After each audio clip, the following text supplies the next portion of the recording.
Hello students, तो welcome to प्रवेश maths classes. तो यार हम लोग टॉपिक कर रहे हैं प्रॉब्लम। हम लोग क्या कर रहे हैं, words problem on quadratic equation कर रहे हैं। लास्ट टॉपिक था problem based on distance, speed and time. आज का टॉपिक है प्रॉब्लम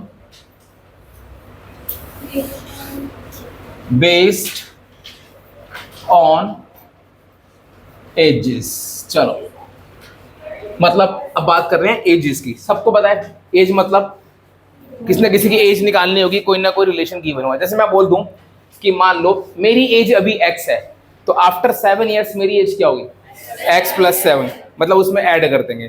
5 ईयर्स एगो मेरी एज क्या होगी, x माइनस 7। मैं कुछ बातें पूछ रहा हूँ, मुझे उन बातों का जवाब देना, ठीक है। सपोज करो एक मैं हूं फादर, और एक है मेरा बेटा सन। अच्छा, मेरी एज x है और मेरे बेटे की एज अभी क्या है, y है। ये हमारी प्रेजेंट एजेस है। मैं कुछ कंडीशन दे रहा हूं, मुझे उन कंडीशन के अकॉर्डिंग आंसर देना। पापा की एज कितनी है, x ईयर्स। बेटे की एज कितनी है, y ईयर्स। अच्छा, मैंने बोला 5 ईयर्स एगो फादर की एज क्या हो जाएगी, x माइनस 5, और बेटे की एज क्या हो जाएगी 5 ईयर्स एगो y माइनस 5। भाई एगो मतलब तो पहले ना, तो क्या हो जाएगी x माइनस 5 और y माइनस 5। अच्छा, आफ्टर 7 ईयर्स फादर की एज क्या हो जाएगी, और बेटे की एज क्या हो जाएगी। ये सारी बात समझ में आती है। अच्छा, मैंने बोला ट्वाइस ऑफ फादर्स एज, इसका मतलब क्या है, पापा की एज का ट्वाइस यानी 2x। अच्छा, हाफ ऑफ सन्स एज, इसका मतलब क्या है 1/2y। ये सारी बातें सबको पता है। सीधा क्वेश्चन पे आते हैं। अपने एक्सरसाइज खोलो प्रॉब्लम बेस्ड ऑन एजेस और उसका पहला क्वेश्चन पढ़ो। अपनी एक्सरसाइज खोलो प्रॉब्लम बेस्ड ऑन एजेस, उसका पहला क्वेश्चन पढ़ो। भाई एक बात और, हैंस का मतलब भी बाद में होता है। अगर कहो ना 5 ईयर हैंस, तो उसका मतलब भी क्या होता है, बाद में। एक क्वेश्चन है, पहला क्वेश्चन पढ़ रहे हैं प्रॉब्लम बेस्ड ऑन एजेस का। 1 year ago a man was 8 times as old as his son. बात समझ में आ गई। एक साल पहले एक मैन अपने 1 साल पहले, अब से 1 साल पहले की बात हो रही है, एक जो मैन था वो कितना था, 8 टाइम्स था अपने बेटे की एज का। बात समझ में आ गई। 1 साल पहले मतलब क्या है कि 1 साल पहले मान लो मैं हूं और मेरा बेटा है, तो 1 साल पहले जो मेरी एज थी और जो मेरे बेटे की एज थी, तो मेरी एज उसकी कितनी थी, 8 टाइम्स। बात समझ में आ गई। सपोज करो 1 साल पहले मेरे बेटे की एज 8 थी, तो मेरी एज कितनी हो जाएगी 64। ओह ठीक है भाई, तो मतलब मेरी एज कितनी हो जाएगी 64। सपोज कर लो 1 साल पहले मेरे बेटे की एज 4 थी, तो मेरी एज कितनी हो जाएगी 8 4 जा 32। इस सेंटेंस का मतलब समझ में आ गया। अब आगे चलो। Now his age is equal to the square of his son's age. और बात कर रहे हैं अभी की, अभी की बात कर रहे हैं, तो जो फादर की एज है वो क्या है, उसके बेटे की एज का स्क्वायर। अभी के टाइम जो फादर की एज है वो क्या है, बेटे की एज का square. Find there present ages. दोनों की क्या निकालनी है मुझे, प्रेजेंट एजेस। किस किस की, फादर की और सन की। तो लिखो लेट, ये फर्स्ट क्वेश्चन है, जिस जिसकी निकालने लेट कर लो। Let father's age be X years, ठीक है। तो देयरफॉर अकॉर्डिंग टू क्वेश्चन, अच्छा let father's age be X years and मैंने दोनों की एज मान ली, son's age be Y years. मैंने मान लिया फादर की एज कितनी है एक्स ईयर और बेटे की एज कितनी है वाई ईयर्स। इतनी बात समझ में आ गई क्या, फादर की एज कितनी है एक्स ईयर और बेटे की एज कितनी है वाई ईयर्स। ये बात समझ में आ गई। अब लिखते हैं अकॉर्डिंग टू क्वेश्चन। अच्छा मैं दोबारा पढ़ता हूं, क्या बोला था, 1 ईयर एगो, हम बात कर रहे हैं 1 साल पहले की। अच्छा 1 साल पहले फादर की एज कितनी होगी, x माइनस 1, अभी x है ना, तो 1 साल पहले कितनी हो जाएगी x माइनस 1। 1 साल पहले बेटे की एज कितनी होगी y माइनस 1। कोई दिक्कत, कोई दिक्कत किसी को। क्वेश्चन में क्या बोला था, 1 साल पहले क्या था, 1 year ago a man was 8 times as old as his son. 1 साल पहले पापा की एज बेटे की एज का कितनी थी 8 टाइम्स, तो मैं क्या करूंगा इसको किससे मल्टीप्लाई कर दूंगा 8 से। कुछ बात समझ में आ रही है बच्चों, कुछ बात समझ में आ रही है? तो x माइनस 1 किसके इक्वल हो गया 8y माइनस 8 के इक्वल हो गया। किसके इक्वल हो गया 8y माइनस 8 के। यहां से किसी एक की वैल्यू निकाल लो, क्योंकि हम बात कर रहे हैं क्वाड्रेटिक इक्वेशन की, तो कोई ना कोई इक्वेशन बनेगी। नहीं तो आप कुछ नहीं, पहले इसको सिंपल फॉर्म में कर लो। जैसे इसको इधर ले आओ, x माइनस 8y, ये इधर आएगा तो कितना हो जाएगा -7। आप ऐसे भी कह सकते हो, कोई दिक्कत है? या एक काम कर लो कि हम क्या कर रहे हैं क्वाड्रेटिक इक्वेशन कर रहे हैं, तो यहां से x या y की वैल्यू निकाल लो। अभी एक इक्वेशन और बनेगी ना, तो यहां से क्या कर लेते हैं मैं, चलो अभी बात करते हैं अगली की। ये मान ली पहली इक्वेशन, ये मान ली पहली इक्वेशन। अब अगली पढ़ते हैं। अगली क्या बोला उसने, now his age is equal to the square of his son age. अभी की बात करें तो क्या है, उसकी जो एज है उसकी बेटे की एज की किसके इक्वल है स्क्वायर के। तो बताना रिलेशन क्या बनेगी। अभी उसकी एज उसकी बेटे की एज की स्क्वायर है। किसकी एज फादर की। किसका स्क्वायर है बेटे की एज का स्क्वायर है। तो बताओ अभी रिलेशन क्या बनेगा x equals to y square. ये बात समझ में आई, क्योंकि फादर की एज तो x है, तो बेटे की एज क्या हो जाएगी x is equal to y square. बच्चों ये समझ में आया कि नहीं आया? आ गया सब कुछ समझ में, अच्छे से आ गया। चलो ये बन गई सेकंड इक्वेशन। अब मैंने कहा हम बात कर रहे हैं क्वाड्रेटिक इक्वेशन की, तो यहां पर हम लोग क्या करते हैं सब्स्टिट्यूशन। x की वैल्यू कितनी है वाई स्क्वायर, कहां पुट कर दूं फर्स्ट में, put in equation first, put in equation first. जब x की वैल्यू यहां डालूंगा तो क्या बन जाएगा वाई स्क्वायर 8y, 7 को भी इधर ले आओ,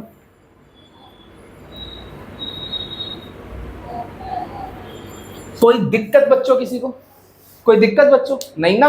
अच्छा अब ये क्या है क्वाड्रेटिक इक्वेशन है, तो अब हम क्या करेंगे स्प्लिटिंग द मिडिल टर्म।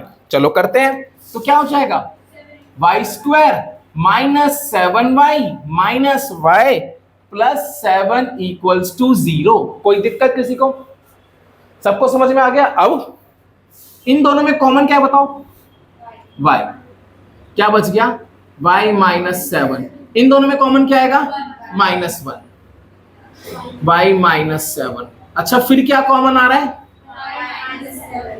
क्या बच गया, तो therefore y minus 7 equals to 0। और तो y की वैल्यू कितनी आ गई 7 और y की वैल्यू कितनी आ गई 1। बात समझ में आ गई, y की वैल्यू 2 आ गई। चलो अब मुझे ना एक बात का जवाब दो। दो कंडीशन आई है। पहली कंडीशन लेते हैं when y इक्वल्स टू, चलो पहले 7 ले लिया। जब y की वैल्यू 7 होगी तो किसने बताओ x की वैल्यू कितनी होगी, यहां पुट कर दो ना। तो when y is equal to 7 then x is equal to कितना हो जाएगा 7 स्क्वायर कितना आ गया 49। अगली बार when y इक्वल्स टू 1 तो x कितना हो जाएगा 1 square is equal to 1। Is it possible कि बाप बेटे की एज बराबर हो जाएगी? मैं कह सकता हूं मेरी और मेरे बेटे की एज सेम है। ये तो भाई बड़ी सी बेकार सी बात हो गई। तो ये वाला केस तो क्या होगा not possible, since father and son can not be of equal age, है ना। तो कौन सा वाला केस बचा, ये वाला केस बचा। y किसकी एज थी बेटे की और x किसकी एज थी फादर की।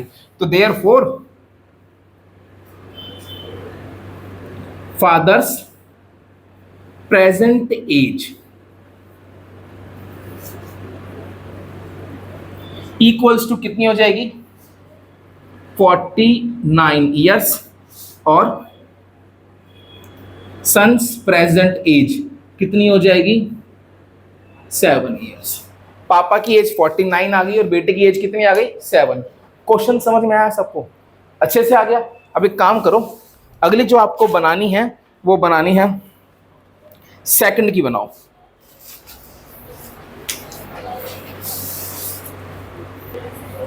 चलो भाई क्वेश्चन नंबर सेकंड देखो। क्वेश्चन नंबर सेकंड क्या कहता है, the sum of ages of a father and his son. क्या हो रहा है, the sum of ages of a father and his son is 45 years. मतलब मैं और मेरे बेटे की एज का सम कितना है 45 ईयर्स। अच्छा लग रहा है ऐसे, मैं और मेरा बेटा। अब आगे बढ़ो। 5 years ago मतलब अब से 5 साल पहले। सबको समझ में आ रहा है? The product of their edges, अब से 5 साल पहले जो उनकी एज थी, उनका जो प्रोडक्ट था वो कितना था? 124। डिटरमाइन देयर प्रेजेंट एजेस, क्या निकालना है? उनकी प्रेजेंट एजेस दोनों की, फादर की भी और सन की भी। सबको क्वेश्चन समझ में आ गया? तो क्या लेट करूंगा? Let father's present as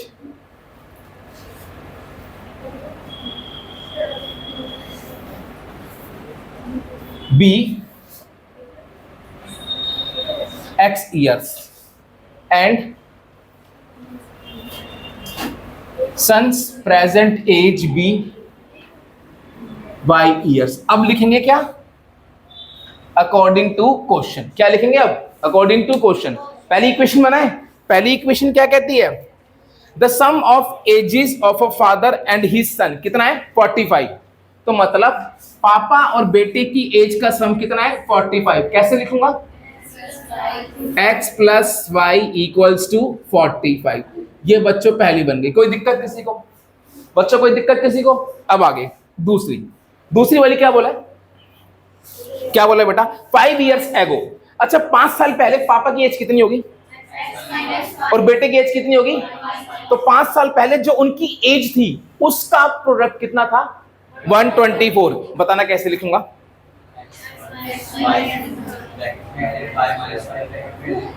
very good, है ना भाई? देखो 5 साल पहले पापा की एज x माइनस 5, बेटे की एज y माइनस 5, और इन दोनों की एज का जो प्रोडक्ट है वो कितना था? 124। यही इक्वेशन थी बच्चों, यही बोला था। सबको समझ में आ गया? बेटा यहां देखो प्लीज, सबको समझ में आ गया ना? अगर कोई नहीं आया तो प्लीज बोल दो यार। देखो इंपॉर्टेंट टॉपिक है यार। अब ये दो वेरिएबल में है, एक इक्वेशन ये है, एक इक्वेशन ये है। यहां से क्या कर लो? y की वैल्यू निकालो। कितनी आ गई? 45 माइनस एक्स आ गई। तो यहां पुट कर दो। हाँ कितना आ जाएगा? 45 माइनस एक्स इक्वल्स टू 120। यहां पे क्या लिखेंगे? From equation first. कोई दिक्कत किसी को? हाँ अच्छा हाँ 45 माइनस एक्स माइनस 5 भी आएगा। अब सही है? सही है। अब सुनो, ये क्या हो जाएगा? x minus 5। ये हो जाएगा 40 माइनस एक्स कितना? 124। बच्चों इतनी बात समझ में आ गई? अब इसके बाद अगला स्टेप क्या करते हैं? इनको मल्टीप्लाई करेंगे। x इंटू 40 कितना हो गया? 40x। x into minus x कितना हो गया? Minus x square. Minus 5 into 40 minus 200। Minus 5 into minus x 5x। कुछ समझ में आया बच्चों? आ गया? अब इतना करने के बाद minus x square 40x plus 5x 45x। ये कितना हो गया? माइनस 200। ये इधर आके माइनस 124। कोई दिक्कत बच्चों? कोई दिक्कत? अब देखो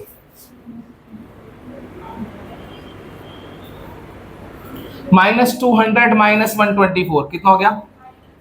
324। अच्छा माइनस कॉमन निकाल दो।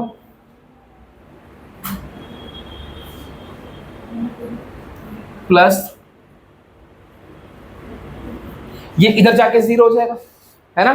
क्या बच गया मेरे पास? मेरे पास बच गया x square minus 45x plus 324। ये इधर जाके 0, तो क्या आ गया? 0। समझ गए सारे? पक्का? अब मुझे करना है इसके वेक्टर। इसके वेक्टर पता क्या होंगे? 45 चाहिए और 324। अगर हम नहीं सोच पा रहे हैं तो क्या करते हैं?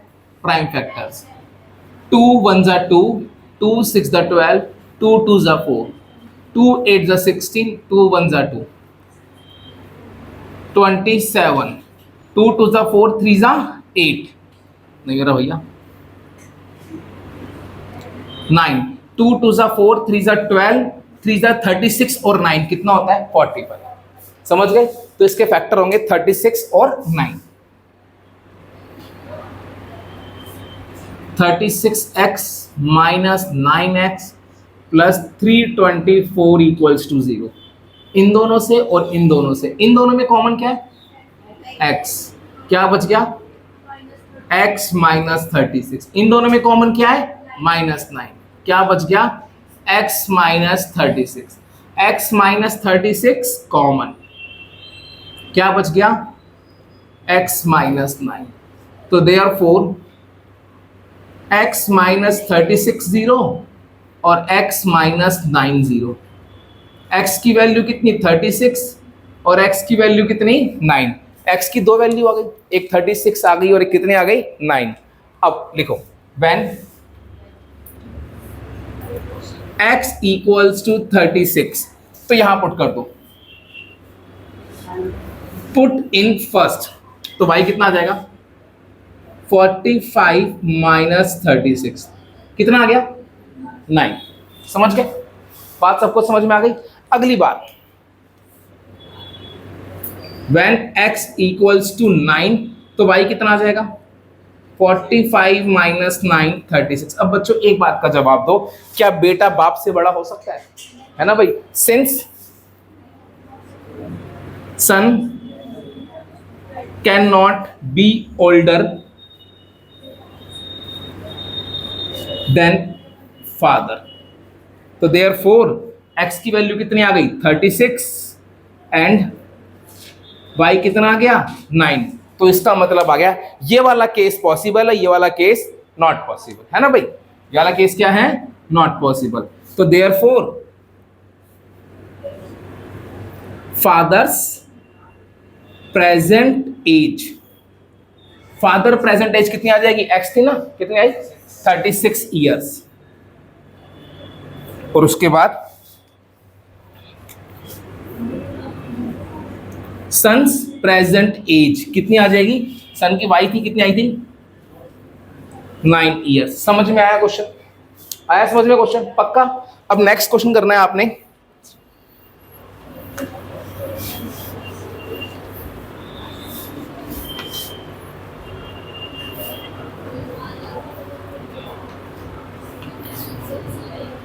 चलो थर्ड ही करो, क्वेश्चन नंबर थर्ड करो सारे। क्वेश्चन नंबर थर्ड क्या कहता है? Ashu is x years old while his mother Mrs. Veena is x square years old। समझ गए? आशु की एज क्या है? x ईयर, और जो उसकी मम्मी है उसकी एज क्या है? x square. चलो मैं लिख देता हूं, आशुज एज, आशुज एज कितनी है? x years. उसके बाद वीनाज एज, जो उसकी मम्मी है कितनी है? x square years. चलो ये दोनों गिवन है मुझे। अब आगे चलो, 5 ईयर्स हैंस, इसका मतलब क्या होता है? अब से 5 साल बाद। अच्छा 5 साल बाद जो आशु है वो कितने साल का हो जाएगा? x प्लस 5, और जो वीना है वो कितने साल की हो जाएगी? x square plus 5। समझ गए? 5 years hence Mrs. Veena will be 3 times old as आशु। क्या बोला? अब से 5 साल बाद जो मिसिज वीना है वो आशु की एज का कितना हो जाएगी? 3 times. Find there present ages, तो दोनों की प्रेजेंट एज निकालो। तो लिखो अकॉर्डिंग टू क्वेश्चन। मैं फिर रिपीट कर रहा हूं अब से 5 साल बाद जो वीना की एज है वो आशु की एज का क्या हो जाएगी? थ्राइस। क्या तुम्हारी बनी है किसी की? बता क्या बनी? बता बेटा क्या बनी है? Very good. देखो भाई इसकी 5 साल बाद कितनी हो जाएगी? x square plus 5। इसकी 5 साल बाद कितनी हो जाएगी? x plus 5। इसने बोला 5 साल बाद इसकी एज इसका थ्राइस है। सही है? समझ गए?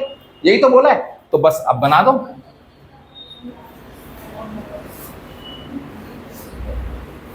इधर ले आओ, x square minus 3x minus 10, ये तो सिंपल हो गए फैक्टर, सीधा सीधा फैक्टर हो गए। x common, x minus 5, 2 common, x minus 5, x minus 5 फिर कॉमन, तो देयरफॉर x माइनस 5 0 और x प्लस 2 0, x की वैल्यू 5 और x की वैल्यू -2। ये तो नॉट पॉसिबल होगा क्योंकि एज कभी नेगेटिव नहीं हो सकती। x इक्वल टू -2 क्या हो गया, नॉट पॉसिबल। तो बचा कितना, x इक्वल टू 5। तो देयरफॉर आशुज एज कितनी हो जाएगी, 5 इयर्स। ये नॉट पॉसिबल क्यों, क्योंकि age can not be negative. और वीनास एज कितनी थी, x² यानी 5², तो कितना हो गया 25 इयर्स। समझ में आया बच्चों, आ गया सबको। नेक्स्ट अगला। अच्छा अगला 4th क्वेश्चन ही करना है, बनाओ उसकी इक्वेशन फटाफट से। देखो भाई question number 4th, number 4th क्या कहता है, the product of Shikha's age 5 years ago and her age 8 years later is 30। समझ गए, एक लड़की है शिखा, समझ लो मैं ही हूं, ठीक है भाई। तो भाई अब से मेरी 5 साल पहले की एज और मेरी 8 साल बाद की एज, उन दोनों का जो प्रोडक्ट है वो कितना है, 30। बात समझ में आ गई, क्या बोला है, अब से मेरी 5 साल पहले की एज, मान लो मेरी एज अभी x है, तो 5 साल पहले मेरी एज कितनी होगी, x माइनस 5। अच्छा अगर मैं शिखा हूं, मेरी एज अगर 23 है, तो अब से 5 साल पहले कितनी होगी, 18। और मेरी एज अब से 5 साल बाद कितनी होगी, 23 होगी बेटा, क्योंकि मैं शिखा हूं ना, शिखा की एज नहीं बढ़ती। चलो भाई, अच्छा बहुत गंदा था क्या, अच्छा चलो कोई नहीं, फिर चलो कोई नहीं। और वापस इस क्वेश्चन पे आते हैं, पहले मैं देख लेता हूं मुझे इसमें क्या निकालना है, फाइंड हर प्रेजेंट एज। मुझे क्या निकालनी है, उसकी प्रेजेंट एज। तो ऐसा कहा जाता है लड़कियों की एज नहीं बढ़ती, तो उनसे पूछो अभी कितने की, 23 की, अगले साल भी 23 थी, उससे अगले साल भी 23। ठीक है भाई, चलो लेट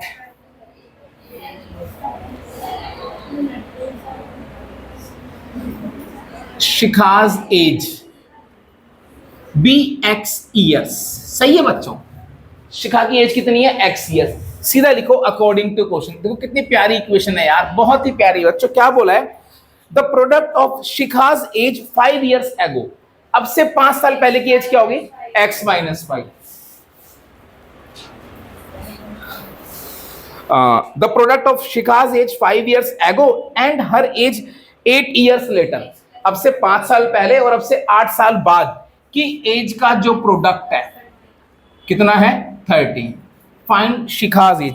सीधा सीधा इक्वेशन बनेगी, बनाओ भाई, क्या हो जाएगा, x into x, x square, x into 8, 8x minus 5x minus 40 is equal to 30। 8x minus 5x 3x minus 40 minus 30 -70। चलो अब ध्यान देना, इसके फैक्टर सीधा सीधा हो रहे हैं 10 और 7।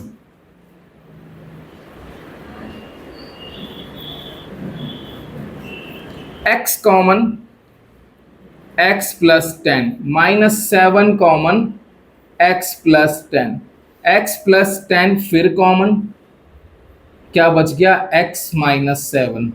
Therefore x plus 10 equals to 0 और x माइनस 7 इक्वल्स टू 0।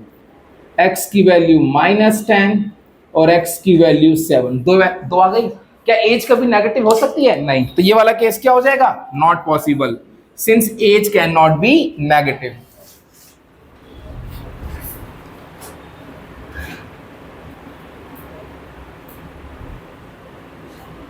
तो देयरफॉर x की बड़े यहाँ पे पूरा नेगेटिव लिखना, x कितना आ गया, 7।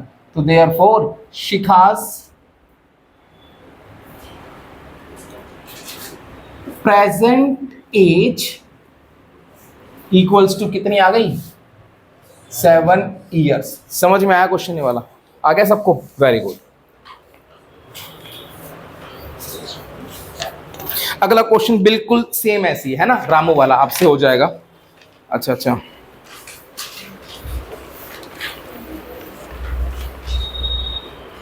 पहले क्वेश्चन नंबर 8 की बनाओ फटाफट से, क्वेश्चन नंबर 8 बनाओ। क्वेश्चन नंबर 8 इंपॉर्टेंट है, आई थिंक आपकी एनसीईआरटी का भी है। The sum of the reciprocal of Rahman's age 3 years ago and 5 years from now। समझते हैं, मैं रहमान हूं, अब से जो मेरी 3 साल पहले की एज थी और अब से जो मेरी 5 साल बाद की एज होगी, उन दोनों के रेसिप्रोकल का सम कितना है? 1/3। क्वेश्चन समझ में आ गया भाई? क्वेश्चन समझ में आया कि नहीं आया? क्या बोला? एक रहमान है, उसकी अब से 3 साल पहले की एज का रेसिप्रोकल और अब से 5 साल बाद की एज का रेसिप्रोकल, उन दोनों का सम कितना है? 1/3। क्या बोला है? Find his present age. क्या निकालनी है? उसकी प्रेजेंट एज। तो क्या लेट करूंगा? Let Rahman's present age be x years. मैंने मान लिया रहमान की प्रेजेंट एज क्या है? x years. अब जरा मुझे बताना, जो इक्वेशन बनेगी वो क्या बनेगी? क्या बोला था? The sum of the reciprocal of Rahman's age 3 years ago। अब से 5 साल पहले की एज अभी कितनी है? x। अब से 5 साल पहले कितनी होगी? x - 3। और उसका रेसिप्रोकल कितना होगा? ठीक है। और अब से 5 साल बाद एज कितनी होगी? x + 5। उसका रेसिप्रोकल कितना होगा? 1/x + 5। इन दोनों को ऐड कर दो, कितना आ जाएगा? 1/3। इन दोनों को ऐड कर दो, कितना आ जाएगा? 1/3। बात समझ में आ गई सबको? यही तो बोला था। अब से 3 साल पहले की, अभी x है तो 3 साल पहले कितनी होगी? x - 3। अब और 3 साल पहले होगी x - 3, 5 साल बाद होगी x + 5। इन दोनों के रेसिप्रोकल का सम कितना है? 1/3। यही बनेगी। बनानी आ गई? एलसीएम लो इसका। कितना होगा? x - 3 x + 5 1/3। x + x 2x 5 - 3 2 x² 5x - 3x 2x - 15 = 1/3। 3 2s are 6x + 6। ये उधर जाएगा। सही है? समझ गए? अब इतना करने के बाद 0 = x² + 2x - 15 - 6x - 6 2x - 6x -4 -15 - 6 -21। समझ गए सारे? पक्का? अब इसके फैक्टर कर लो, इजीली हो जाएंगे। क्या होंगे? -7x + 3x -21। x common, x - 7, 3 common, x - 7 0, x - 7 फिर कॉमन, x + 3। तो देयरफॉर x - 7 0 और x + 3 0। तो x की वैल्यू कितनी आ गई? 7 और x की वैल्यू कितनी आ गई? -3। समझ गए सारे? अब आगे -3 तो नॉट पॉसिबल। क्यों? क्योंकि age can not be negative. तो therefore Rahman's present age = 7 years। समझ में आ गया? नेक्स्ट अगला। अच्छा, क्वेश्चन नंबर 6 पढ़ो। यहां पर एक चीज लिखी हुई है, is the following situation possible. इसके बारे में बताता हूं, आप नीचे क्वेश्चन पढ़ के बनाओ इक्वेशन। 6 वाला करो।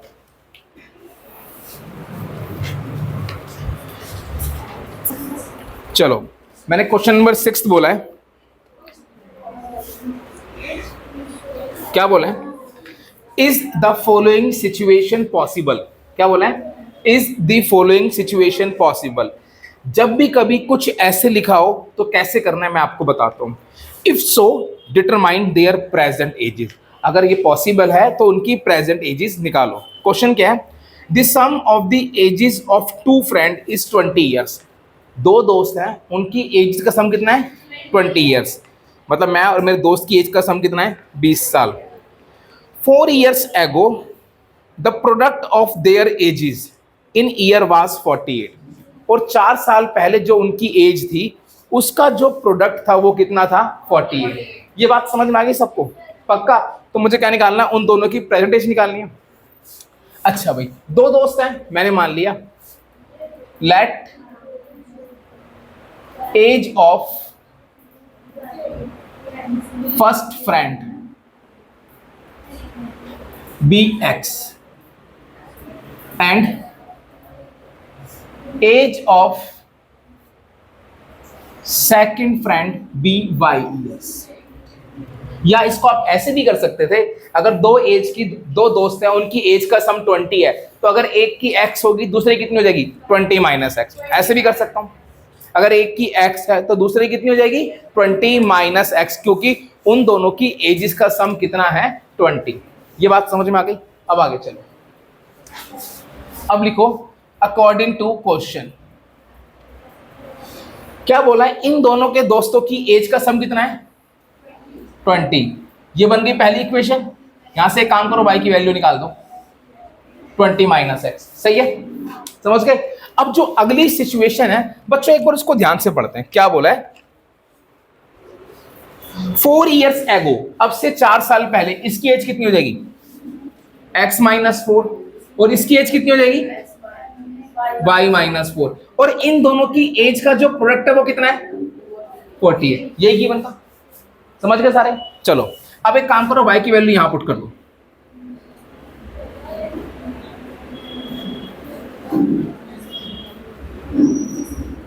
ये आ गया फ्रॉम इक्वेशन फर्स्ट। चलो अब इतना करने के बाद ये हो जाएगा x minus 4, 20 minus 4, 16 minus x, कितना आ गया? 48। इतनी बात समझ में आ गई सबको? आ गई है ना? इसे मल्टीप्लाई कर लो, x into 16, 16x, x into minus x, minus 4 into 60, 64, 16 minus 4 into minus x plus 4x, 48। अब ध्यान से देखना, minus x square 16x plus 4x 20x minus 64 minus 48। सही है? समझ गए सारे? अब यहां से पहले सॉल्व कर लो इसको। माइनस 64 और माइनस 48, अब इसके बाद माइनस कॉमन निकाल लो ताकि एक्स स्क्वायर वाली टर्म पॉजिटिव हो जाए। ये इधर जाके 0 हो जाएगा।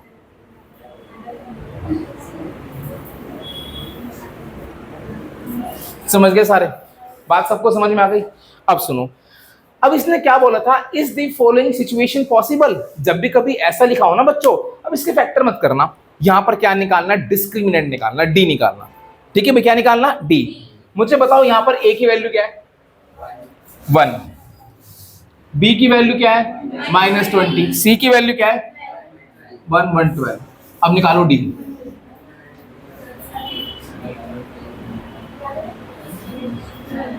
अब मैं आपको ना एक बात बता रहा हूं,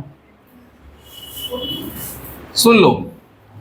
400 और ये कितना आ गया? 448 इज इक्वल टू माइनस 48 आ गया।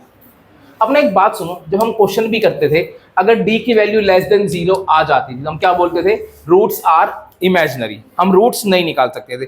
तो सेम वही केस है, जब भी कभी ये बोला जाए ना, इज द सिचुएशन पॉसिबल, तो जब भी कभी d लेस देन 0 आ जाएगा तो सिचुएशन पॉसिबल नहीं है। सिचुएशन पॉसिबल कब होगी? जब d या तो 0 आएगा या 0 से बड़ा आएगा, है ना भाई? तो लिखेंगे since d is less than 0, therefore this situation is not possible। ये सिचुएशन पॉसिबल नहीं है। बात समझ में आ गई? जब भी कभी d लेस देन 0, तो सिचुएशन पॉसिबल कब कब होती है?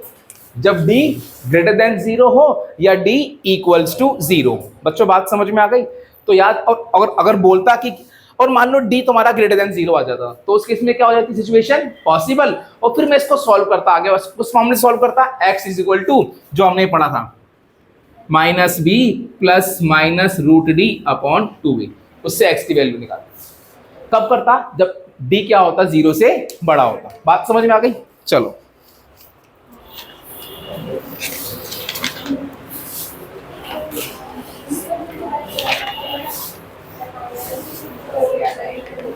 अब ना बेटा जो बाकी बचे हुए क्वेश्चन है वो आप लोग कर सकते हो, ट्राई कर लेना, कोई डाउट आएगा तो मैं बता दूंगा। तो ये था तुम्हारा प्रॉब्लम बेस्ड ऑन एजेस। तो आज के लिए इतना ही, बाकी मिलते हैं अभी नेक्स्ट क्लास में। तो आते रहिए और मैथ्स पढ़ते रहिए। बाय।